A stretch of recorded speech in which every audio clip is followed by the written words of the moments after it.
We shall next discuss accounting method. So the analysis, amortized analysis of this data structure with supporting operations are push, pop and multi-pop, and the analysis is through this accounting method. So as the name indicates, we maintain an account. So something like a bank with the data structure, and so some kind of a credit charge with the data structure. And when we perform an operation, we charge something. In some cases we may overcharge, and the extra credits will be stored with the data structure, which we may use it at a later stage. Here again, whatever we are going to do now, it is only for the analysis purpose. The way push is implemented or pop is implemented or multi-pop is implemented, it has nothing to do with the analysis.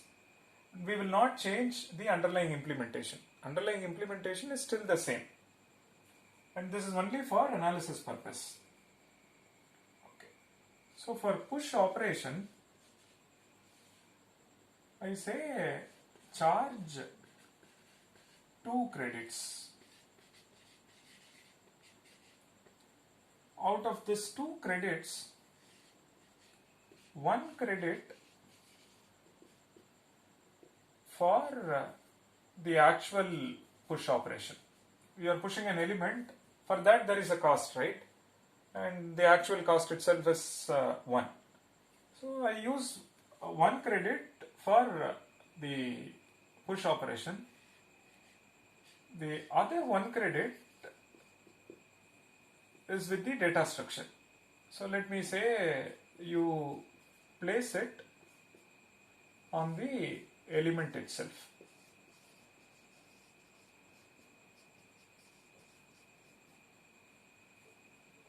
Or this 1 credit, this will be with the data structure, as credit. This is something like a bank of credits, debits and so on. So when you have excess credit, you just store it with the data structure itself. When it comes to pop, so what is this telling us? Suppose the input sequence is you push say x1, say x2, x3 and so on. To start with it is empty, then I push x1. What this says is to push x1, we charge 2 credits. Let me write that one as 1 plus 1. Out of this 1 plus 1, 1 is for push itself, another one is stored as credit. So which means it is with the data structure itself.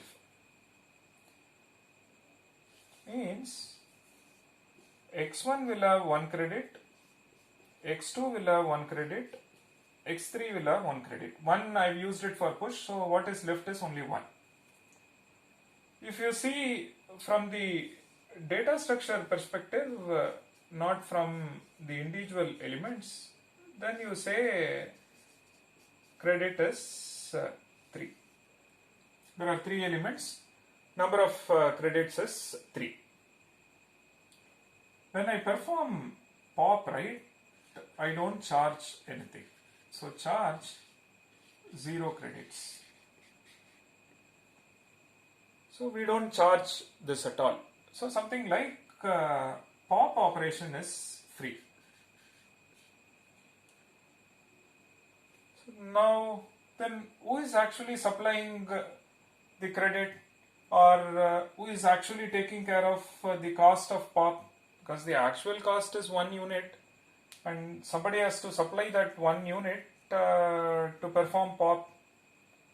The credit stored on the data structure suppose I say pop x3, with x3 we have 1 credit, right? So when I take this out, the cost of pop is taken care by this credit, or it is supplied by the element itself. So cost of pop is supplied or taken care by the element itself. Or we say it is free, which means we don't charge anything, someone else is supplying the cost. Who is that? The element itself. So for any pop operation, it is free. The element that is taken out, that itself has a credit in it, that credit will be used for performing the pop operation. Same thing with multi-pop as well. So multi-pop of say L, and yeah, let me use L because I was using K for the number of operations. So let's use L and or some other K prime or R, whatever. So when I say I am taking L top L elements out, we know that each of them will have 1 credit, and that can be supplied for multi-pop operation, which means this also 0 credits. Fine. So this technique is such that you have a sequence of operations. For some of them you charge, and some of them you overcharge. Although actual cost of push is 1, we actually charge 2 credits. So the excess charge is stored with the element or with the data structure. Somewhere down, we undercharge some operations, which means the charge for that operation is supplied by this excess credit, meaning by the data structure or the element itself. So in a sequence of k operations, we charge some of them and the rest we say it is free. And whichever operation is free, the cost of that operation is supported by the other operations, which was overcharged before, or due to overcharging we get excess credits. That excess credits will be used for this operation, the one that comes for free. Fine, that's precisely the accounting method. Okay, so this says now we charge 2 credits, it is constant, so we say it is order 1 amortized.